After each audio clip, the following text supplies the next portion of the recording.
তো welcome student to my new video. আজকে আমরা যে বিষয়টা নিয়ে আলোচনা করব সেটা হচ্ছে তোমাদের ক্লাস 12 এইচএসের অর্থাৎ ফিজিক্সের যে সায়েন্সের 60 নম্বর পেজ আছে, সেই সায়েন্সের 60 নম্বর পেজের সম্পূর্ণ সমাধান দেবো। অর্থাৎ এই ভিডিওর মধ্যে এমসিকিউ থাকবে, এসএকিউ থাকবে এবং যত অঙ্ক আছে অর্থাৎ এই সেটটাতে সম্পূর্ণ তোমাদের অঙ্কে ভর্তি, অর্থাৎ 12 থেকে 16টার মতো অঙ্ক আছে। সেই সমস্ত অঙ্কগুলো অত বড় ছোট সমস্ত অঙ্কের সাজেশন আমি সমাধান এখানে করে দেবো। যদি ভিডিওটা ভালো লেগে থাকে তবে অবশ্যই লাইক করো, শেয়ার করো, সাবস্ক্রাইব করো এবং না টেনে সম্পূর্ণ অঙ্কগুলো তোমরা দেখো। আশা করি তোমরা বুঝতে পারবে। এখানের মধ্যে অনেক অঙ্ক আছে যেগুলো কঠিন কনসেপ্ট ওয়াইজ অঙ্ক, এবং তোমাদের যাতে সময় কম লাগে সেই জন্য আমি এখানে কিছু কিছু অঙ্কের সমাধান করে দিয়েছি, যাতে আমি শুধু বুঝিয়ে দিয়ে চলে যাব এবং সময়টাতে তোমাদের কম লাগে যাতে, এবং সম্পূর্ণ সেটেরও প্র্যাকটিসটা তাদের হয়ে যায়। তো চলো শুরু করা যাক আজকের প্রথম যে কোশ্চেন সেটা দিয়ে। এখানে একটি নিটের ধাতব গোলক সমব্যাসের ফাঁপা গোলক অপেক্ষা আধান ধরে রাখে, কি হবে? বেশি হবে, কম হবে, না আর কোন অপশানটা সঠিক হবে? তো দেখো এখানে আধান ধরে রাখার ক্ষেত্রে আমরা একের যে অ্যান্সারটা, ধারকত্বের ফর্মুলা 4πε0 × R, অর্থাৎ ধারকত্ব ব্যাসার্ধের সাথে সমানুপাতিক, এবং যেহেতু ব্যাসার্ধের সাথে সমানুপাতিক তাই ব্যাস উভয়ের সমান হবে, এবং এখানে যেহেতু ব্যাসটা বলেছে সমব্যাস তাহলে এক্ষেত্রে উভয়ের ধারণ ক্ষমতা কী হবে? একই হবে। অর্থাৎ উভয়ের ধারণ ক্ষমতা একই হবে, অর্থাৎ অপশান বি হচ্ছে সঠিক অ্যান্সার, মানে দুজনের মধ্যে একই পরিমাণ আধান থাকবে। আচ্ছা, দুয়েরটা কি বলেছে? একটি সাবানের বুদবুদকে 24 ভোল্ট বিভবে আহিত করা হয়েছে, যদি এর ব্যাসার্ধ 3 গুণ করা হয় তবে বিভব কত হবে? তো এখানে বিভবের যে ফর্মুলা, বিভবের ফর্মুলা হচ্ছে দেখো ভি ইকুয়াল টু 1/4πε0 Q/R, যেখান থেকে দেখতে পাচ্ছি আমরা ভি ভ্যারিসেস 1/r, আর এর সাথে ব্যস্তানুপাতে পরিবর্তিত হয়। এবং এখান থেকে যদি আমরা V1/V2 বের করে নিই, V1/V2 বের করলে আমরা এখান থেকে পেয়ে যাবো R2/R1, এবং এখান থেকে R2টা প্রথমটা 3 গুণ, তাহলে 3/1, তাহলে এখান থেকে আমরা কত পেয়ে যাবো? V2 ইকাল টু পেয়ে যাবো এখান থেকে V1/3। তাহলে এই যে সমীকরণটাতে আমরা ইউজ করি, তাহলে V2 কত পেয়ে যাবো? V1/3। তাহলে এখানে 24/3 অর্থাৎ 8 ভোল্ট আমাদের সঠিক অ্যান্সার। অ্যান্সার কত হয়ে যাবে আমাদের? 8 ভোল্ট, অত অপশান সি হয়ে যাবে সঠিক অ্যান্সার। কোন অ্যান্সারটা এখানে সঠিক হয়ে যাবে? Option C. আচ্ছা, নেক্সট তিনেরটা বলছে 2.2 তড়িৎচালক বল বিশিষ্ট একটি কোষকে 10 ওহম রোধের সঙ্গে যুক্ত করা হয়েছে, এবং রোধটির মধ্যে দিয়ে 0.2 অ্যাম্পিয়ার তড়িৎ গেলে কোষটির অভ্যন্তরীণ রোধ কী হবে?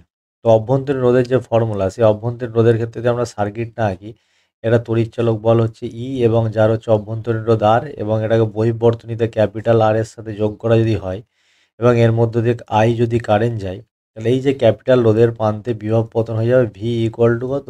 আইআর।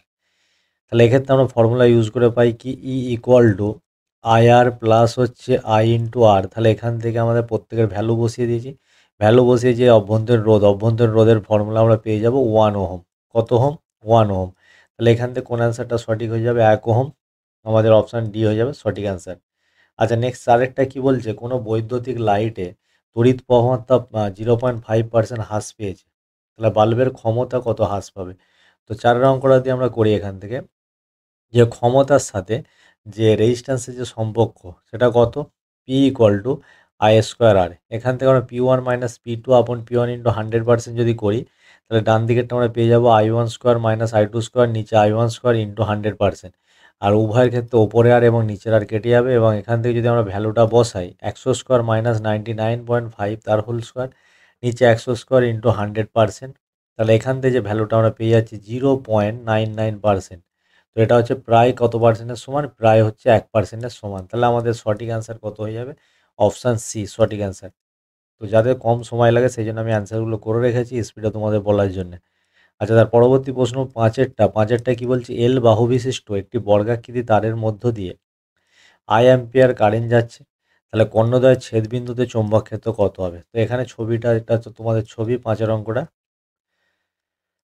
ছবি, এর বাহুটা দৈর্ঘ্য এল, তাহলে এখান থেকে এই যে তারটা থেকে এই যে আমি লাইনটা টানছি এই পয়েন্ট অর্থাৎ পি পয়েন্টে আর ডিস্টেন্স দূরে, তাহলে এখানে আর কত হবে? আর ইকুয়াল টু L/2 হবে। এই যে ডিস্টেন্সটা আর দূরত্ব আমাদের পি বিন্দু চৌম্বক ক্ষেত্র নির্ণয় করতে হবে। এবার এখান থেকে এই কোণটা θ1, এই কোণটা θ2, তাহলে θ1 ইকুয়াল টু θ2 45 ডিগ্রি, কেন? বর্গক্ষেত্র হচ্ছে কর্ণদ্বয়ের ছেদ বিন্দুতে যে 90 ডিগ্রি কোণ উৎপন্ন করে। এই যে বর্গক্ষেত্রের কর্ণদ্বয় পরস্পরকে যদি ছেদ করে এর কর্ণ দুটি, তাহলে এক্ষেত্রে কোণের মানটা হয় 90 ডিগ্রি। আচ্ছা, এবার শুধু এবি তারটার জন্য আমরা যদি কাউন্ট করি, এবি তারের জন্য অবিন্দিত চৌম্বক ক্ষেত্র হয় μ0/4π × I/r sin θ1 × sin θ2। এবার এখানে যদি প্রত্যেকের আমরা ভ্যালু বসাই সাইন 45 সাইন 45, তাহলে এখান থেকে বি এর যে ম্যানটা আমরা পেয়ে যাব μ0/i আপন 4πr ইন্টু 2/√2। সাইন 45 হচ্ছে 1/√2, এই সাইন 45 1/√2, তাহলে 1/√2 প্লাস 1/√2 যদি যোগ করি আমরা পেয়ে যাব 2/√2। তাহলে এখান থেকে আমরা ক্যালকুলেশন করে কত পেয়েছি বি এর মানটা। তো লাস্ট অবধি আমরা বি এর মানটা ক্যালকুলেশন করে এটা পেয়েছি 2√2 μ0i/4πr। এবং কটা তারের জন্য এখানে প্রবাহিত হচ্ছে? এখানে প্রবাহিত হচ্ছে তোমাদের 4টে তারের জন্য। কটি তারের জন্য? 4টি তারের জন্য। তাহলে 4টি তারের জন্য কী হবে? 4 দিয়ে গুণ করে দিতে হবে। তাহলে এখানে সঠিক অ্যান্সার আমরা পেয়ে যাব 4 ইন্টু বি। যে বি ড্যাশ নতুন বি ড্যাশের মান হবে 4 ইন্টু বি। তাহলে গুণ করলে হয়ে যাবে 2√2 μ0i/πl। তাহলে কোন অ্যান্সারটা সঠিক হয়ে যাবে? আমাদের এখানে অ্যান্সারটা সঠিক হয়ে যাবে অপশান ডি, অর্থাৎ 2√2 μ0i/πl, এই অ্যান্সারটা সঠিক হয়ে যাবে। আচ্ছা, নেক্সট 6 যে অঙ্কটা বলছে তড়িৎ প্রবাহ পাঠিয়ে যখন কোনো চৌম্বক পদার্থকে চুম্বকিত করা হয় তখন যে শব্দ উৎপন্ন হয় তার উৎসটা কি? তার উৎস হচ্ছে তোমাদের যান্ত্রিক শক্তি। সঠিক অ্যান্সার হয়ে যাবে অপশান ডি, হচ্ছে যান্ত্রিক শক্তি। এটাকে আর একটা টার্মে ইউজ করা হয়, এটাকে বলে ম্যাগনেটোস্ট্রিকশন। এটাকে কী বলে? ম্যাগনেটোস্ট্রিকশন প্রভাব। বোঝা গেছে? এটাকে অথবা বলতে পারে যান্ত্রিক শক্তি। আচ্ছা, তার পরবর্তী যে প্রশ্নটা দিয়েছে, তার পরবর্তী প্রশ্ন এখানে বলেছে আয়ের একটা ভ্যালু দিয়ে দিয়েছে, কারেন্টের একটা মান দিয়েছে। কারেন্টের মানটা 4 + 10 sin π/100πt এ প্রবাহমাত্রার আরএমএস মান কত হবে? তো এরকম আকারে যখন সমীকরণটা দেওয়া থাকবে তার আরএমএস ভ্যালু হচ্ছে এটা হবে। দেখো, সমীকরণটা যদি a + b sin θ, a + b sin ωt এরকম আকারে যদি দেওয়া থাকে তাহলে তার আরএমএস ভ্যালু হয়ে যায় প্রথমটা স্কোয়ার প্লাস দ্বিতীয়টা স্কোয়ার আপন 2। আচ্ছা, প্রথমটা a এর মান 4, b এর মান হচ্ছে 10^2/2। তাহলে এখান থেকে আমরা অ্যান্সার পেয়ে যাচ্ছি 16 + 50 = √66 = 8.12 অ্যাম্পিয়ার। তাহলে অপশান বি হয়ে যাবে সঠিক অ্যান্সার। অপশান বি কত হয়ে যাবে? সঠিক অ্যান্সার। আচ্ছা, তার পরবর্তী প্রশ্ন কি বলেছে? অপশান বি মানে 8.12 অ্যাম্পিয়ার। এলসিআর শ্রেণী অনুনাদ বর্তনীতে ভোল্টেজ এবং প্রবাহমাত্রার মধ্যে দশা পার্থক্য কত হবে? তো এক্ষেত্রে দশা পার্থক্য তোমাদের হয়ে যাবে 0। দশা পার্থক্য পরস্পরের সাথে দশা পার্থক্য কত হয়ে যাবে? 0। আচ্ছা, নেক্সট বলেছে 9টা কোনো তলের ওপর আপাতিত মোট চুম্বকীয় শক্তি ইউ সম্পূর্ণরূপে যদি শোষিত হয় তাহলে মোট হস্তান্তরিত ভরবেগ, তাহলে ভরবেগের ক্ষেত্রে ফর্মুলা u/c। বোঝা গেছে? এখানে যখন একটা ফোটন এসে শোষিত হয়ে যাবে তার ভরবেগ হয়ে যাবে u/c, এবং যদি এটা প্রতিফলিত হয়ে যায় তাহলে সেক্ষেত্রে আর একটা কী যোগ করতে হতো? u/c, তখন 2u/c হতো যদি প্রতিফলিত হতো। এবং এখন যেহেতু শুধু শোষিত হয়েছে, শোষিত হওয়ার জন্য তাহলে আমাদের অ্যান্সারটা হয়ে যাবে কত? u/c। তাহলে এক্ষেত্রে সঠিক অ্যান্সার হয়ে যাবে অপশান এ, u/c। আচ্ছা, নেক্সট 10এরটা এ মাধ্যমে আলোর বেগ বি মাধ্যমে আলোর বেগের 1.25 গুণ। তাহলে মাধ্যম দ্বয়ের প্রতিসরাঙ্কের অনুপাত কত হবে?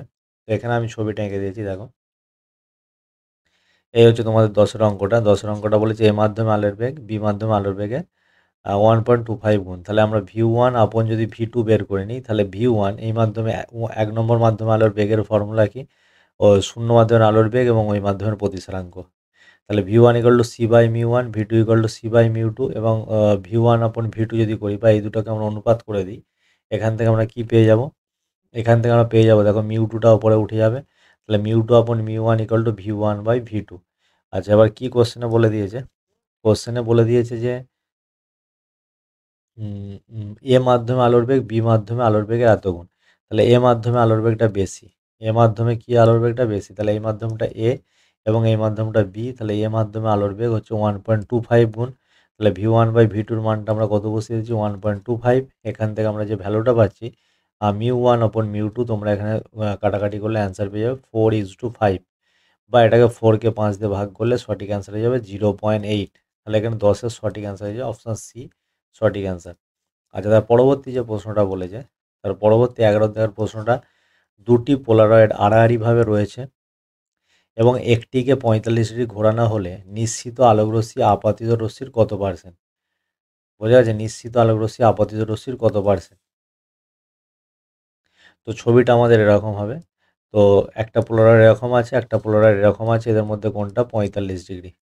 দেখো, এখানে যদি পোলারয়েডটা আমরা আঁকি এরকম, ক্লাস দিয়ে আমাদের আঁকলে ভালো হয়। এরকম পোলারয়েডের মধ্যে কোনটা? তাহলে এদের কোনটা হচ্ছে 45 ডিগ্রি। আচ্ছা, I0 তীব্রতার লাইট যদি এসে পড়ে তাহলে প্রথম পোলারয়েড থেকে যখন বেরোবে I0/2 তে পরিণত হয়ে যাবে।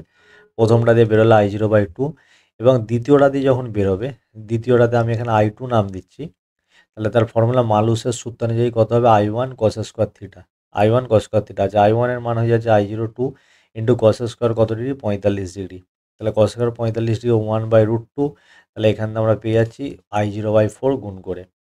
এবার যেহেতু কত শতাংশ বলেছে, তাহলে আমাদের যেটা বের করতে হবে I2টা I1 এর কত পার্সেন্ট, I2 আপন I1 ইন্টু হচ্ছে 100%। তো এই ফর্মুলাটা যদি আমরা ইউজ করে দিই, যেটা আমরা এখানে ইউজ করেছি, দেখে নাও I2/I1 ইন্টু 100%, তাহলে I0/4 এটা বেরোচ্ছে, আর আপাদিত হয়েছে কত তীব্রতার আলো, I0/2 তীব্রতার আলো ইন্টু 100%। যদি আমরা এখান থেকে কাটাকাটি করি, তাহলে আমাদের অ্যান্সার হয়ে যাচ্ছে কত, অ্যান্সার 50%। তাহলে আমাদের এখানে সঠিক অ্যান্সার হয়ে যাবে অপশান বি হচ্ছে রাইট অ্যান্সার। কোন অ্যান্সারটা সঠিক হয়ে যাবে আমাদের, অপশান বি রাইট অ্যান্সার।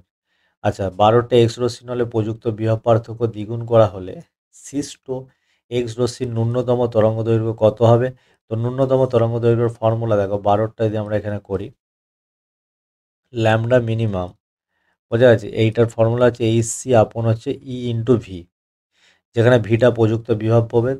আচ্ছা তাহলে এখানে ল্যামডা মিনিমাম আমাদের কি ভ্যারিসেস 1/ভি, তাহলে এখান দিয়ে বলছে এবার বিভব পার্থক্য দ্বিগুণ করলে, তাহলে আমি যদি এখানে ল্যামডা ড্যাশ দিই, তাহলে বিভব পার্থক্য কত গুণ করা হয়েছে, 1/2ভি করা হয়েছে। এবার 1/ভি কার সাথে ভ্যারিসেস, ল্যামডা মিনিমাম একটা ভ্যারিসে ইকুয়াল টু, এটা হয়ে যাবে তোমাদের ল্যামডা মিন আপন 2, অর্থাৎ অর্ধেক হয়ে যাবে, বোঝা গেছে, আগের যা ছিল এখনের তার অর্ধেক হয়ে যাবে, তাহলে সঠিক অ্যান্সার হয়ে যাবে অপশান বি অর্ধেক।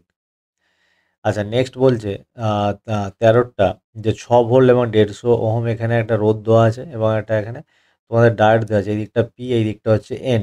বলছে ডায়োডের মধ্যে দিয়ে প্রবাহটা কত হবে। তো ডায়োডের মধ্যে দিয়ে পি টাইপটা 6 ভোল্টের সাথে এন টাইপটা 3 ভোল্ট, তার মানে এটা ফরওয়ার্ড বায়াসে আছে, এর মধ্যে দিয়ে প্রবাহ যাবে। বা কি জানতে চেয়েছে, কারেন্টের ফর্মুলা, তাহলে এখান থেকে আমরা কি জানি, ভি ইকুয়াল টু আই আর, তাহলে আই ইকুয়াল টু হয়ে যাবে ভি আপন আর, ভি মানে হচ্ছে 6 - 3 ভোল্ট, এবং রেজিস্ট্যান্সের মান হচ্ছে 150, এত অ্যাম্পিয়ার কারেন্ট যাবে, বোঝা গেছে। তাহলে এটা 3 আপন হচ্ছে আর 150 এত অ্যাম্পিয়ার। যদি কাটাকাটি করো, এখান থেকে তোমাদের সঠিক অ্যান্সার হয়ে যাবে সম্ভবত তোমাদের 0.02। এখান থেকে দেখো এখান থেকে সঠিক অ্যান্সার 3/150 ইকুয়াল টু 1/50, তাহলে সঠিক অ্যান্সার হয়ে যাবে 0.02 অ্যাম্পিয়ার, 0.02 অ্যাম্পিয়ার। তাহলে এখান থেকে আমরা যে অ্যান্সারটা পেয়ে গেলাম, এটা হয়ে যাবে তোমাদের যদি ভাগ করি আমরা 0.02 অ্যাম্পিয়ার, বোঝা গেছে। তাহলে এখান থেকে অপশান বি রাইট অ্যান্সার। আচ্ছা দূরদর্শ সম্প্রচারের জন্য যে কম্পাঙ্কের প্রয়োজন হয়, এটা 30 থেকে 300 মেগাহার্জ কম্পাঙ্কের প্রয়োজন হয়। নেক্সট হচ্ছে আমরা গ্রুপ এ তে চলে যাব। গ্রুপ এ এর যে কোশ্চেনটা বলেছে, প্রথম প্রশ্ন, কোনো পরিবাহীর ধারকত্ব 0.6 ফ্যারাড বলতে কি বোঝায়। তো এটি ধারকত্ব 0.6 ফ্যারাড বলতে বোঝায় ওই ধারকের বিভব আমরা যদি 1 ভোল্ট বৃদ্ধি করি, ওই ধারকের বিভব আমরা কত ভোল্ট বৃদ্ধি করি, যদি 1 ভোল্ট বৃদ্ধি করি, তাহলে কত আধান লাগবে, 1 কুলম আধানের প্রয়োজন। কত আধানের প্রয়োজন, 1 কুলম আধানের প্রয়োজন, তো এটাই লিখতে হবে। আচ্ছা কার্বন রোধকের সোনালী কি বলছে, সোনালী বর্ণের অর্থ কি, এখানে বলছে সোনালী বর্ণের অর্থ কি, এর টোলারেন্স কত পার্সেন্ট, +- 5%। সোনালী বর্ণের অর্থ দেখো, এর টোলারেন্স কত আছে, +- 5%। আমি এখানে লিখে দিয়েছি অ্যান্সার, যাতে তোমাদের স্পিডে পুরো সেটটা অ্যান্সার করানো যায়। আচ্ছা দুটি সুসংগত আলোক উৎসের মধ্যে দশা পার্থক্য কত, দশা পার্থক্য হয়ে যাবে 0। তিনেরটা কী ধরনের চৌম্বক পদার্থ হিস্টেরিসিস ধর্ম দেখায়, তো এটা হয়ে যাবে অয়স্চম্বক পদার্থ বা ফেরোম্যাগনেটিক হচ্ছে তোমাদের হিস্টেরিসিস ধর্ম দেখায়। আর বস্তুর সমান আকারের প্রতিবিম্ব পেতে গোলীয় দর্পণকে কোথায় রাখতে হবে, তো বস্তুর সমান আকারের প্রতিবিম্ব পেতে অবতল দর্পণকে এবং বক্রতা কেন্দ্রে রাখতে হবে। অবতল দর্পণের কোথায়, বক্রতা কেন্দ্রে বস্তুকে রাখতে হবে, বোঝা গেছে, অবতল দর্পণের বক্রতা কেন্দ্রে বস্তুকে রাখতে হবে। আচ্ছা চারেরটা ডব্লু কার্য অপেক্ষকের একটি ধাতুর প্রারম্ভ কম্পাঙ্ক নিউ হলে 2W কার্য অপেক্ষক ধাতুর প্রারম্ভ কম্পাঙ্ক কত হবে। আচ্ছা ডব্লু কার্য অপেক্ষকের প্রারম্ভ কম্পাঙ্ক নিউ, তাহলে 2W কত হবে, এটা আমাদেরকে জিজ্ঞাসা করতে হবে। এখানে আমরা ফর্মুলা কি জানি, ডব্লু ইকুয়াল টু কার্য অপেক্ষক ইকুয়াল টু এইচ নিউ, তাহলে এখানে নিউ এর যে ফর্মুলা ডব্লু আপন এইচ। তাহলে এবার এখানে নিউ ড্যাশ কত বলেছে, ডব্লুটা 2W করা আছে, তো ডব্লুটাকে যদি 2W করে দিই আমরা, তাহলে নিচে যদি এইচ দিয়ে ভাগ করি, তাহলে এখানে আমরা নিউ ড্যাশ WH এর মানে নিউ বসিয়ে দিলে এখানে নিউ ড্যাশ কত পেয়ে যাবো, দ্বিগুণ পেয়ে যাবো। কত পেয়ে যাবো, নিউ ড্যাশ হয়ে যাবে দ্বিগুণ, বোঝা গেছে। আচ্ছা, তার পরবর্তী প্রশ্ন বলছে বিপরীত বায়াসের ডায়োডের রোধের মান কত? বিপরীত বায়াসের ডায়োড হচ্ছে খোলা তারের মতো কাজ করে, এর রোধের মান হচ্ছে অসীম। আচ্ছা, এবার গ্রুপ বি এর আমরা অঙ্কের দিকে যাব। গ্রুপ বি এর প্রথম অঙ্কটা কি বলেছে? বলছে 99 ওহম একটি গ্যালভানোমিটারের সঙ্গে 1 ওহম শান যুক্ত করলে মূল প্রবাহের কত অংশ গ্যালভানোমিটারের মধ্য দিয়ে যাবে? তাহলে এই হচ্ছে তোমাদের সার্কিটের ছবি। এখানে টোটাল কারেন্ট আইজি, এখানে আইএস আসছে, তো আমরা কি জানি IG into G equal to is into S. এখান থেকে ক্যালকুলেশন করে আমরা আইজির যে ফর্মুলা পাবো, মূল কারেন্ট ইন্টু শান্টের resistance into G plus S. তাহলে এখানে মান বসিয়েছি আমরা আইজি ইকুয়াল টু I/100 পেয়েছি। তো এটা যদি পার্সেন্টেজ বের করতে হলে কত, মূল প্রবাহের কত অংশ 1% যাবে, মূল প্রবাহের কত অংশ 1%। তাহলে এখান থেকে পার্সেন্ট বের করতে গেলে দেখো আইজি আপন হচ্ছে আই ইন্টু 100%। তাহলে এটা সমান কত হয়ে যাবে, এইদিকে পড়ে থাকবে 1/100 ইন্টু হচ্ছে 100%। তাহলে কাটাকাটি করে কত অ্যান্সার হয়ে যাবে 1%। কত পার্সেন্ট প্রবাহ যাবে? 1% প্রবাহ যাবে। আচ্ছা, নেক্সট যে অঙ্কটা কি বলেছে, নেক্সট হচ্ছে আমাদের অথবা দাগের অঙ্কটা। এইখানে 5-এর দাগের অথবা একটি সমতল তড়িৎচুম্বকীয় তরঙ্গের কম্পাঙ্ক দিয়ে দিয়েছে এবং তার বিস্তার দিয়ে দিয়েছে। 2 নম্বর জানতে হয়েছে এর তরঙ্গ দৈর্ঘ্য কত এবং চৌম্বক ক্ষেত্রের বিস্তার কত। তো আমরা এখান থেকে কি বলে দিয়েছি, আমাদের নিউ এর মানটা বলে দিয়েছে এত হার্জ, আর ইজির অত চৌম্বক ক্ষেত্রের বিস্তারটা বলে দিয়েছে এত হার্জ। তো এরকম সমীকরণটা তোমাদের লেখার দরকার নেই, আমি তবে লিখে দিয়েছি equal to 0 sine omega t. আচ্ছা, সি এর ফর্মুলা কি? C equal to nu into lambda. তাহলে এখান থেকে তরঙ্গ দৈর্ঘ্যের মান কত পেয়ে যাবো? সি আপন নিউ। তাহলে 3 ইন্টু 10⁸, আর এখানে নিউ এর মান 2 ইন্টু 10⁻10 হার্জ। এত বসিয়ে আমরা যেটা ভ্যালু পেয়েছি 15 ইন্টু 10⁻³ মিটার। কত মিটার? 15 ইন্টু 10⁻³ মিটার ল্যামডা বা তরঙ্গ দৈর্ঘ্যের মান পেয়েছি। আবার আমরা কি জানি ই0 আপন বি0 ইকুয়াল টু সি, শূন্য মাধ্যমে আলোর বেগ। তাহলে এখানে বি0 এর ভ্যালুটা পেয়ে যাবো 16 ইন্টু 10⁻8 ভোল্ট পার মিটার। পাতি অঙ্ক ছিল। আচ্ছা, নেক্সট হচ্ছে 6 দাগের কোশ্চেনটা কি দিয়েছে? 6 দাগের প্রশ্নটা বলেছে আপেক্ষিকতাবাদের তত্ত্বকে বিচার না করে He প্লাস অর্থাৎ এটা হাইড্রোজেনের মতো ইলেকট্রন বিন্যাস লাভ করছে, এর তৃতীয় কক্ষের ইলেকট্রনের গতিবেগ নির্ণয় করো। তো তৃতীয় কক্ষের ইলেকট্রনের গতিবেগে যদি আমরা ফর্মুলা এখানে অ্যাপ্লাই করি, আর Vn equal to Z E square আপন 2n এপসাইলন 0 ইন্টু এইচ। আচ্ছা, জেডের মানটা কত? হিলিয়ামের পরমাণু ক্রমাঙ্ক কত? 2, এখানে লেখা আছে 2, তাহলে 2। ই এর মান হচ্ছে 1.6 ইন্টু 10⁻19। আচ্ছা, 2n এর এখানে 2 nটা কত নম্বর কক্ষপথে? n 3 নম্বর কক্ষপথে। Epsilon 0 8.85 into 10⁻12। আর প্লাঙ্ক কনস্ট্যান্ট এইচ এর মান 6.626 ইন্টু 10⁻34। এটা বসিয়ে লাস্ট অব্দি আমরা অ্যান্সার পেয়েছি 1.46 ইন্টু 10⁶ মিটার পার সেকেন্ড। এই হচ্ছে তোমাদের অ্যান্সার। আচ্ছা, নেক্সট পরবর্তী প্রশ্ন কি বলছে? 7-এরটা বলছে বাহক তরঙ্গের কম্পাঙ্ক বলে দিয়েছে এত, তাহলে দ্বিমেরু অ্যান্টেনার দৈর্ঘ্য কত? দ্বিমেরু অ্যান্টেনার দৈর্ঘ্য হচ্ছে λ/2। তাহলে λ/2 বের করতে গেলে আগে তরঙ্গ দৈর্ঘ্য বের করতে হবে। তো দেখো 7-এরটা নিউ বলে দিয়েছে 3 ইন্টু 10⁸ হার্জ। এখান থেকে ল্যামডা পেয়ে গেলাম আমরা 1 মিটার।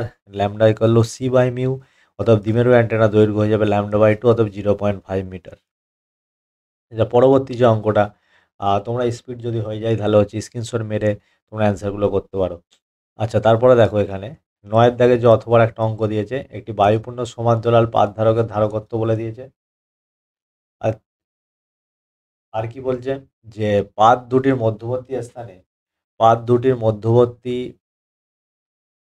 দূরত্ব হচ্ছে ডি। পাত দুটির অন্তর্বর্তী অঞ্চলে এখন দুটি পরাবৈদ্যুতিক মাধ্যম দ্বারা ভর্তি করা হয়েছে। একটার বেড D/3 বলে দিয়েছে, পরাবৈদ্যুতিক ধ্রুবক 3। অন্যটির বেড 2D/3, পরাবৈদ্যুতিক ধ্রুবক 6। সমান্তরাল পাত ধারকের ধারকত্ব কত নির্ণয় করতে বলেছে। তো এই অঙ্কটা দেখো আমি সুন্দর করে ছবি এঁকে তোমাদের করে দিয়েছি। প্রথম ক্ষেত্রে সমান্তরাল পাত ধারকের মধ্যে দূরত্ব ছিল ডি, বায়ু মাধ্যম বলে K equal to 1, R ধারকত্ব 9 microfarad. তো সি এর ফর্মুলা সি ইকুয়াল টু কি এপসাইলন 0 এ আপন ডি। কে এর মান 1 বসালে আমরা পেয়ে যাবো এপসাইলন 0 এ, আবার ডিটা নিচে বসিয়ে দিয়েছি কে। তাহলে সে লাস্ট অবধি প্রথম ক্ষেত্রে সি এর ভ্যালু পেয়ে যাবো এপসাইলন 0 এ আপন ডি। বোঝা গেছে? এর ধারকত্বটা কত বলে দিয়েছে আমাদের? এই ধারকত্ব 9 মাইক্রোফ্যারাড। তো এটা আমরা পরে মান বসাবো। এখন এবার এই ধারকত্বটাকে দুটি পরাবৈদ্যুতিক মাধ্যম সম্পূর্ণতে পরিণত করা হয়েছে। বোঝা গেছে? একটা ধারকত্ব বলেছে 3, আর একটা হচ্ছে 6, আর এদের মধ্যে ডিস্টেন্সটা দিয়ে দিয়েছে। তো এখন নতুন ধারকত্ব যদি সি ড্যাশ হয়, আমরা ফর্মুলা ইউজ করে কি পাবো? এপসাইলন 0 এ আর D/3 আপন K1 আর 2D/3 আপন K2। তাহলে এখান থেকে আমরা ভ্যালু বসিয়ে বা সমাধান করে যে মানটা পাচ্ছি এখান থেকে সি ড্যাশের মানটা, এখান থেকে দেখো এখান থেকে আমরা এখানে নিয়ে গেছি এপসাইলন জিরো এ, শুধু এখানে ভ্যালু বসিয়ে গেছি।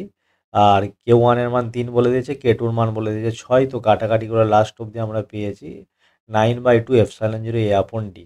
তো ভালো করে দেখো, এই যে এপসাইলন জিরো এ আপন ডি, এটা হচ্ছে আগের যে ধারকত্ব ছিল সেই সি এর মান, এবং সি এর মানটা তোমাদের কোশ্চেনে বা বইয়েতে বলে দিয়েছে কত। সি এর মানটা কোশ্চেনে তোমাদের বলে দিয়েছিল এখানে 9 মাইক্রোফ্যারাড। দেখো এখানে পড়ে দেখো, পাত ধারকত্ব 9 মাইক্রোফ্যারাড। তো এখানে 9 মাইক্রোফ্যারাড আমরা যদি বসাই, তাহলে নতুন ধারকত্বের মান কত পেয়ে যাব, 9 × 9/2, তো 40.5। সি ড্যাশের মান 40.5 মাইক্রোফ্যারাড। বোঝা গেছে? এটা হচ্ছে তোমাদের রাইট অ্যান্সার। এটা খুব ভালো কোশ্চেন ছিল, শুধুমাত্র সময় যাতে কম লাগে সেই জন্য আমি এখানে অ্যান্সারটা তোমাদের কষে দিয়েছি, তারপরে তোমাদেরকে বুঝিয়ে দিচ্ছি। আচ্ছা, তার পরবর্তী প্রশ্ন আমাদের ইয়ংয়ের দ্বি রেখাচিত্র পরীক্ষায়, অর্থাৎ কত দাগের, 12 দাগের। দেখো 12 দাগের অথবাটা কি বলেছে, ইয়ংয়ের দ্বি রেখাচিত্র পরীক্ষায় সর্বোচ্চ প্রাবল্য হচ্ছে I0, এবং দুটি রেখাচিত্রের মধ্যে দূরত্ব 5 ল্যামডা বলে দিয়েছে। ডি হচ্ছে পর্দা থেকে দূরত্ব। ছিদ্রের সোজাসুজি পর্দায় আলোর প্রাবল্য কত হবে? যে কোশ্চেনটা বলছে ছিদ্রের সোজাসুজি পর্দায় আলোয় প্রাবল্য কত হবে। তো এখানে আমরা ছবিটা এঁকে দিয়েছি। দেখো এই ছবিটা যদি এঁকেছি, তাহলে দুটি ইয়াং ডাবল স্লিটের মধ্যে এখানে যে ডিস্টেন্স, এটা S1 উৎস, এটা হচ্ছে S2 উৎস। এখান থেকে এইটা হচ্ছে পর্দার দূরত্ব, এইটা হচ্ছে স্ক্রিন এখানে রাখা হয়েছে। তো ছিদ্রের সোজাসুজি এই প্রথম যে ছিদ্রটা আমি S1 নাম দিয়েছি, এই যে পয়েন্টটা পি পয়েন্টে, এই পি পয়েন্টটা আমি প্রাবল্য জানতে চাইছি। তো দেখো এখান থেকে ওয়াই এন মানে এই যে ডিস্টেন্সটা কত হবে, এখান থেকে এই ডিস্টেন্সটা আমি যদি ওয়াই ধরে নিই, ওয়াই এন হচ্ছে এন ল্যামডা ডি আপন ডি। এবার যদি পি বিন্দুতে এই প্রাবল্যটা আমরা দেখি, তাহলে পি বিন্দুতে পথ পার্থক্য, এই যে S1 থেকে এই যে পি, এই যে এত টাকা আমরা যাচ্ছি, এই যে পথ পার্থক্যটা কত হবে। তো পথ পার্থক্যের ফর্মুলা হচ্ছে ওয়াই ডি আপন ডি। এখানে এই ফর্মুলা তোমাদের ইউজ করার দরকার নেই। আর ডেল্টা এক্স বা পথ পার্থক্যটা কত হবে, ফর্মুলা হচ্ছে ওয়াই ডি আপন ডি। বইয়ের তো ডাইরেক্ট ফর্মুলা আমরা ইউজ করেছি। এখান থেকে ওয়াইয়ের মানটা দেখো, এই দুটি যে ছিদ্র আছে, এই দুটি ছিদ্রের মধ্যে যদি ডিস্টেন্সটা ডি হয়, এবং S1 থেকে আমি যদি ও পয়েন্টের যে ডিস্টেন্স, ও থেকে S2 পয়েন্টের ডিস্টেন্স সেম, তাহলে এই পয়েন্টের যদি আমি একটা নাম দিই, এই পয়েন্টে ধরো এ নাম দিচ্ছি, তাহলে এ থেকে পি এর ডিস্টেন্স কত হবে, এ থেকে পি এর ডিস্টেন্স হবে D/2। তাহলে এখানে ওয়াইয়ের জায়গায় আমরা বসিয়ে দিচ্ছি D/2, আর এখানে ছিদ্র দুটি ডিস্টেন্স ডি, তাকে ডি রেখেছি। আর তোমাদের বড় হাতের ক্যাপিটাল ডি এর মানটা কত বলে দিয়েছে, ক্যাপিটাল ডি এর মানটা বলে দিয়েছে 10D। দেখো মানে ক্যাপিটাল ডি এর মানটা বলে দিয়েছে 10D। তাহলে ক্যাপিটাল ডি এর মানটা আমরা যদি 10D বসাই, তাহলে এখান থেকে পথ পার্থক্য ফাইনালি কাটাকাটি করে আমরা কত পাচ্ছি, কাটাকাটি করে আমরা পাচ্ছি D/20। আচ্ছা, স্মল ডি এর মান আবার বলে দিয়েছে 5 ল্যামডা। এখানে দেখো স্মল ডি এর মান কত বলে দিয়েছে, এখানে স্মল ডি বলে দিয়েছে 5 ল্যামডা। তাহলে স্মল ডি এর মান আমরা এখানে বসিয়ে দিয়েছি। স্মল ডি এর মান বসিয়ে আমরা লাস্ট অবধি যে ভ্যালুটা, পথ পার্থক্য কত পেয়ে গেছি, ডেল্টা এক্স, এটা পেয়ে গেছি λ/4। এবার এখান থেকে যদি আমরা ফাই বা হচ্ছে দশা পার্থক্য বের করে নিই, তাহলে দশা পার্থক্যটা কত হয়ে যাবে, 2π/λ পথ পার্থক্য। তাহলে এখান থেকে ফাইয়ের মানটা পেয়েছি π/2 বা 90 ডিগ্রি। কত ডিগ্রি, 90 ডিগ্রি। তো ইন্টেন্সিটি, ম্যাক্সিমাম ইন্টেন্সিটি কত, I0। ম্যাক্সিমাম ইন্টেন্সিটি I0টা বলে দিয়েছে। অ্যাট এনি পয়েন্টে ইন্টেন্সিটিটা কত হবে, এর ফর্মুলা Imax cos² 5/2। এবার আমরা পি পয়েন্টে বের করছি, তাহলে ইন্টেন্সিটি অফ পি পয়েন্টে কত হবে, I0 × cos² 90°/2। তাহলে I0 1/√2 তার হোল স্কোয়ার। তাহলে এখানে সঠিক অ্যান্সার হয়ে যাবে I0/2। সঠিক অ্যান্সার কত হয়ে যাবে, I0/2। এখানে আমি কষে দিয়েছি, তোমরা ভালো তারাই দেখতে পাচ্ছ। তাহলে পি পয়েন্টে ইন্টেন্সিটিটা কত হবে, I0/2, এটা হয়ে যাবে সঠিক অ্যান্সার। তাহলে প্রথম যে ছিদ্রটা আছে, সেই প্রথম ছিদ্রের সোজাসুজি পর্দায় আলোর প্রাবল্য কত হবে, আলোর প্রাবল্য হবে I0/2। আচ্ছা, এরপর 16 দাগের যে অঙ্কটা আছে, 16 দাগের অঙ্কটা বলছে ফটোডায়োড থেকে বিপরীত, এটা হচ্ছে ডাইরেক্ট থিওরির কোশ্চেন, তোমরা নিজেরা করে নিবে। এটা দেখো, একটি এনপেন ট্রানজিস্টার সংগ্রাহক প্রবাহ 10 মিলি অ্যাম্পিয়ার, তো আইসি 10 মিলি অ্যাম্পিয়ার। নিশ্চিত ইলেকট্রনগুলি 99.5% সংগ্রাহকে পৌঁছায়, তাহলে নিঃসারক মানে এমিটার কারেন্ট কত হবে জানতে চেয়েছে। তো আমরা এখান থেকে যে 99.5% সংগ্রাহকে পৌঁছায়, এই কথাটা থেকে আমরা লিখতে পারি IC/I = 99.5%। তো এখানে 99.5%, এটা মানে কি, এটা মানে হচ্ছে 99.5/100। তো সেটা আমরা লিখেছি IC/I এটা। তাহলে এখান থেকে I যে ভ্যালুটা পাচ্ছি 10.05 মিলি অ্যাম্পিয়ার। এরপরে জানতে যে ভূমি প্রবাহ কত আর বিটা কত। দেখো আবার আমরা কি জানি, IC + IB = I। তাহলে এখান থেকে IB = I - IC, এখান থেকে ভ্যালু কত পেয়ে গেলাম, 0.05 মিলি অ্যাম্পিয়ার। আর বিটার যে ফর্মুলা হয় beta equal to IC by IB, তাহলে বিটার যে formula beta equal to IC upon IB, তাহলে আইসির মানটা কত, আইসির মানটা দেখো 10 মিলি অ্যাম্পিয়ার, ওপরে 10 বসিয়েছি, আর যে এখানে আইবির মান 0.05, এককগুলো কেটে গিয়ে অ্যান্সার কত হয়ে যাবে 200। অ্যান্সার কত হয়ে যাবে, বিটার মান আমরা পেয়ে গেলাম 200। বোঝা গেছে? এরপর আমরা গ্রুপ ডি এর যে অঙ্ক আছে সেই গ্রুপ ডি এর অঙ্কর দিকে যাব। গ্রুপ ডি এর প্রথম অঙ্ক বলেছে যে রূপার রোধাঙ্ক বলে দিয়েছে, আর 1 মিলিমিটার বাহু বিশিষ্ট তামার ঘনকের দুই বিপরীত তলের মধ্যে রোধ কত হবে। তো দেখো রূপার রোধাঙ্ক যদি বলে দেয়, আমরা রোধের যে ফর্মুলা, এই পয়েন্ট আর এই পয়েন্টের মধ্যে যে রোধ 8 ধরে নিচ্ছি, তার রোধের formula rho into L by A. রোধাঙ্কের মান বল দিয়েছে কত, 1.6 10⁻⁻6 ওহম সেন্টিমিটার, এটাকে ওহম মিটারে করে নিলে হয়ে যাবে 1.6 10⁻8 ওহম মিটার। তো সেটাই বসিয়েছি। এল এর মান 1 এবং ক্ষেত্রফল এরিয়া হচ্ছে এ স্কোয়ার মানে 1 স্কোয়ার বসিয়েছি। তাহলে এখান থেকে মিটার স্কোয়ার কেটে গিয়ে ফাইনাল অ্যান্সার হয়ে যাবে 1.6 ইন্টু 10⁻8 এত ওহম। বোঝা গেছে?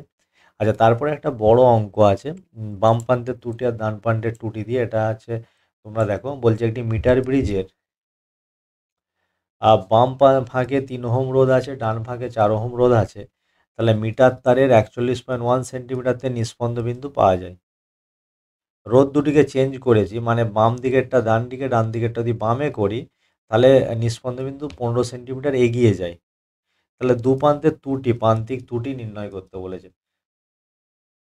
তো দু প্রান্তের প্রান্তিক ত্রুটি নির্ণয় করতে গেলে যে ফর্মুলা, দেখো আমরা যে বাম পাকের যে প্রান্তিক ত্রুটি, এটাকে λ1 ধরে নিয়েছি সেন্টিমিটার দৈর্ঘ্যের রোধ, আর ডান পাকের প্রান্তিক ত্রুটি সমান λ2 সেন্টিমিটার দৈর্ঘ্যের রোধ, আর তারের রোধাঙ্ক ধরে নিয়েছি রো। বোঝা গেছে? আর তোমরা এমনি এর ফর্মুলা কি জানো, P by Q equal to R by S. আর হচ্ছে বাম ফাঁকের রোধ আর এস হচ্ছে ডান ফাঁকের রোধ। তাহলে প্রথম ক্ষেত্রে যে নিস্পন্দ বিন্দু সেটা দিয়ে L1 সেন্টিমিটারে পাওয়া যায়, তাহলে সেখান থেকে আমরা ডাইরেক্ট যে ফর্মুলা ইউজ করতে পারি এটা, বা তোমরা এই যে আমি ডাইরেক্ট এই ফর্মুলাটা লিখে দিয়েছি দেখো, আর আপন এস প্রান্তিক ত্রুটির ক্ষেত্রে যে ফর্মুলাটা, আর আপন S equal to L1 plus λ1, আর নিচেরটা হবে 100 মাইনাস L1 প্লাস λ2, যেহেতু ত্রুটিটা সর্বদা যোগ হয়। আচ্ছা, এটা তোমরা মনে রাখবে। এসটা কি, এসটা হচ্ছে ডান ফাঁকের রোধ এখানে বলে দিচ্ছি, আরটা হচ্ছে বাম ফাঁকের রোধ। এইখান থেকে তোমরা শুরু করতে পারো ডাইরেক্ট যে প্রান্তিক ত্রুটির ফর্মুলা। যে প্রথম ক্ষেত্রে আমরা এটা ধরে নিয়েছি, প্রথম ক্ষেত্রে কত সেন্টিমিটারের প্রান্তিক ত্রুটি হয়, L1 সেন্টিমিটারের প্রান্তিক ত্রুটি হয়। তাহলে আর আপন এস এই ফর্মুলা। তো এই ফর্মুলাতে যদি আমরা ভ্যালু বসাই, ফার্স্ট কেসের ক্ষেত্রে দেখো আর এর মান হচ্ছে বাম ফাঁকের রোধে কত 3 বসবে, এস এর মান ডান ফাঁকের রোধে 4 বসবে, এবং প্রথম নিস্পন্দ বিন্দুর অবস্থান L1 41.1 সেন্টিমিটার বসে যাবে। যদি বসে যায় তাহলে এখান থেকে এই যে সমীকরণটা আমরা ক্যালকুলেশন করে এই ইকুয়েশনটা পাবো। তোমরা ভালো করে দেখো, ক্যালকুলেশন নিজেরা করবে। আচ্ছা, সেকেন্ড কেসের ক্ষেত্রে আমরা কি পাবো, সেকেন্ড কেসের ক্ষেত্রে সেম, শুধু বাম ফাঁকের রোধটা ডান দিকে, এই বাম ফাঁকের রোধটা ডান দিকে আর ডান ফাঁকেরটা বাম দিকে হয়ে যাওয়ার ফলে নিস্পন্দ বিন্দু 15 সেন্টিমিটার সরে গেছে। তাহলে এখন নতুন নিস্পন্দ বিন্দু এল ড্যাশ হবে আগে যেটা ছিল তার সাথে আমরা 15 যোগ করে দেবো, তাহলে এখন যেটা পাচ্ছি 56.1 সেন্টিমিটার আমরা নিস্পন্দ বিন্দু পাবো। সেম একই কেস আর আপন এসের বসাবো, L1 জায়গায় শুধু L' হয়ে যাবে, L' প্লাস λ1, আর নিচে হয়ে যাবে 100 মাইনাস L1' প্লাস হচ্ছে λ2। আচ্ছা, আগে আরের জায়গায় যেমন 3 বসেছিল 4 বসেছিল, এইটা উল্টে গেছে, এখন আরের জায়গায় 4 বসবে আর এসের জায়গায় 3 বসবে। এখান থেকে যদি আমরা ক্যালকুলেশন করি, যে সমীকরণটা পাবো এই সমীকরণটা পাচ্ছি, কত পেয়ে যাবো, 4 λ2 মাইনাস 3 λ1 ইকুয়াল টু মাইনাস 7.3। তোমরা যোগ বিয়োগটা নিজেরা করবে, যদি যোগ বিয়োগে ভুল থাকে নিজেরা নিজেদের মতো করবে, কিন্তু পদ্ধতি যেটা আমি দেখাচ্ছি সেম। এবার 1 নম্বর 2 নম্বর সমীকরণকে আমরা সমাধান করেছি, সমাধান করে লাস্ট অবধি λ1 এর মান পেয়েছি 3.9 এবং λ2 এর মানটা কত পেয়েছি 1.1। এই হচ্ছে তোমাদের অঙ্ক। সুন্দরভাবে এটা নিজেরা ক্যালকুলেশন করে নিবে, আমার প্লাস মাইনাসে ভুল হলেও নিজেরা ঠিক করে নেবে। বোঝা গেছে? আচ্ছা, তারপরের যে অঙ্কটা বলেছে 18টা, একটি কুণ্ডলীর সাবেশাঙ্ক 2 মিলি হেনরি, এর মধ্য দিয়ে প্রবাহ যাচ্ছে, এটাই অঙ্কটা রিপিট হলো দুবার।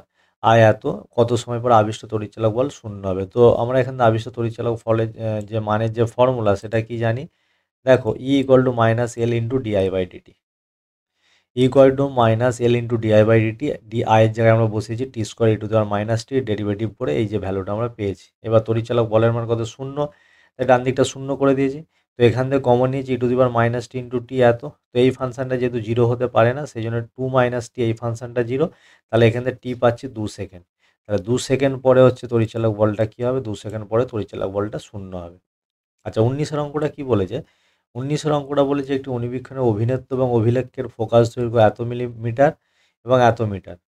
এদের মধ্যে ব্যবধান এত হলেও অভিনেত্র এবং অভিলক্ষের স্থান বিনিময় এমনভাবে করা হয়েছে যাতে কৌণিক বিবর্ধনটা একই থাকে। তা লেন্স দুটির নতুন ব্যবধান কত হবে?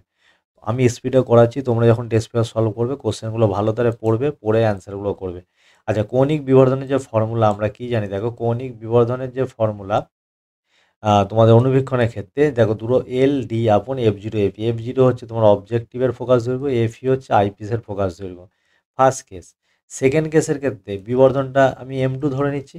এবার এই যে দুজনের মধ্যে ডিস্টেন্সটা, বিনিময়টা, লেন্থটা, তাদের মধ্যে এখানে দেখো যে লেন্স দুটির নতুন ব্যবধান কত হবে স্থান বিনিময় করা হয় কার? অভিনেত্র এবং অভিলক্ষের স্থান বিনিময় করা হয় লেন্স দুটির নতুন ব্যবধান। এলটা তো লেন্স দুটির ব্যবধান, সে লেন্স দুটির নতুন ব্যবধানটা আমি এল ড্যাশ ধরে নিয়েছি।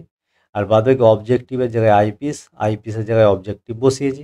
বসানোর ফলে আমরা কি সমীকরণ পাচ্ছি? Minus L dash into D F E into F zero. এখন তোমাদের কোশ্চেনে বলতে যে দুজনের বিবর্ধন সমান, তাহলে মান বসিয়ে দিচ্ছি, কাটাকাটি করে আমরা যেটা পাচ্ছি L equal to L dash পাচ্ছি। তার মানে যে লেন্স দুটি যে দূরত্ব তাদের কোনো পরিবর্তন হবে না। তাহলে এখন নতুন ব্যবধান হবে, আগে যেটা ছিল সেটাই থাকবে, অর্থাৎ 0.2 মিটারেই অ্যান্সারটা থাকবে। বোঝা গেছে? আচ্ছা, নেক্সট প্রশ্ন দেখো, অর্থাৎ আজকে সেটা তোমাদের লাস্ট প্রশ্ন। লাস্ট প্রশ্নটা কি বলছে? ইয়াংয়ের একটি দ্বিরেখাচিত্র পরীক্ষায় দুটি রেখাচিত্র দূরত্ব বল দিয়েছে এত, অর্থাৎ স্মল ডি এর মান বল দিয়েছে 30 মিলিমিটার, ইকুয়াল টু 30 × 10⁻³ মিটার। আর আলোর তরঙ্গ দৈর্ঘ্য ল্যামডার মান বল দিয়েছে 480 ন্যানোমিটার, ইকুয়াল টু হচ্ছে 480 × 10⁻৯ মিটার। ছিদ্র থেকে পর্দার দূরত্ব ডি বল দিয়েছে 2 মিটার। তাহলে অষ্টম উজ্জ্বল পটি আর তৃতীয় অন্ধকার পটির মধ্যে দূরত্ব, তো এনতম উজ্জ্বল পটির শর্ত হচ্ছে এটা এন ল্যামডা ডি আপন ডি, আর এনতম অন্ধকার পটির শর্ত হচ্ছে এটা 2n-1 ইন্টু ল্যামডা ডি আপন 2d। এবার হচ্ছে অন্ধকার পটি আর উজ্জ্বল পটি যদি পার্থক্য করি, এটা হচ্ছে অষ্টম উজ্জ্বল পটি আর এটা হচ্ছে তৃতীয় অন্ধকার পটি। y8 - y3, তাহলে এখান থেকে আমরা কি কমন যাবে? দুটো থেকে ল্যামডা ডি আপন ছোটো হাতের ডি কমন যাবে, ওপরটা পড়ে থাকবে এন, আর দ্বিতীয়টার পড়ে থাকবে 2n-1 আপন 2। তাহলে এখান থেকে যদি আমরা সমাধান করি, এন এর মান 8, দ্বিতীয়টার মান 3 বসবে অন্ধকার পটির জন্য। তাহলে বসিয়ে আমরা যেটা সব ভ্যালু বসাই, এটা হয়ে যাবে 11/3, এটা তোমাদের 11/2 হয়ে যাবে। তো কাটাকাটি করলে যে ভ্যালুটা পেয়ে যাবে 1.76 × 10⁻⁴ মিটার। বোঝা গেছে? এই হচ্ছে পাতি কোশ্চেন কতগুলো। তোমাদের 60 নম্বর সেটের সম্পূর্ণ অঙ্ক এবং সম্পূর্ণ সেট আমি করে দিলাম, এবং এমসিকিউ এসএকিউরও অ্যান্সার করে দিলাম। যদি ভিডিওটা ভালো লেগে থাকে অবশ্যই ভিডিওটা লাইক করো, শেয়ার করো, সাবস্ক্রাইব করো। পরের দিন দেখা হচ্ছে নেক্সট ভিডিওতে নতুনভাবে। ততক্ষণ পর্যন্ত সুস্থ থাকো, ভালো থেকো, ধন্যবাদ।